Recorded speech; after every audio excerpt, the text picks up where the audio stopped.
কিছু বাংলাদেশের দালাল আছে যারা পাকিস্তানের অন্ধভক্ত। এই দালালরা কিছু কইতেছি, ভিডিওটা সারা মাত্র দালালেরা বেড কমেন্ট লয়ে বইতে যে কোন সময় মানে বাংলাদেশের লোকেরা রে মান ইজ্জত নষ্ট করবো।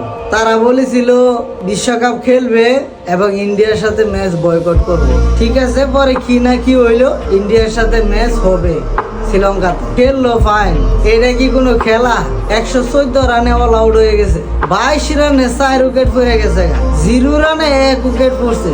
এই সমস্ত খেলা এক ইন্ডিয়ার দর্শক দেখেন কি বলতেছে। बस क्या बोले, पाकिस्तानियों को ना आगे से मत खिलाओ, नेपाल के साथ खेलो, बेटर रहेगा। বলতেছে নেপালও নাকি পাকিস্তানের থেকে ভালো খেলতো ইন্ডিয়ার সাথে। এটা আমি মনে করি 100% সত্য কথা। এই বিশ্বকাপে কোনো ম্যাচ দেখি নাই, গতকালকে শুধু একটু ম্যাচ দেখছি। আর তোমরা যে খেলাটা খেলছো আর আমার বাংলাদেশের কিছু হালার ঘরের হালা দালালি করস, তোর বাপরা রে খেলা আগে শিয়ায়া পরে হেরার লগে যাবি খেলার লাগে। বড় বড় কথা ঠিকই কইতে পারো, কাজের মধ্যে ঠং ঠং। किधर गया 114 रन में डूब गया। ये मैच है उगांडा को साथ खेल के मैच सीख के बाद में आ जाओ। ये मैच नहीं है।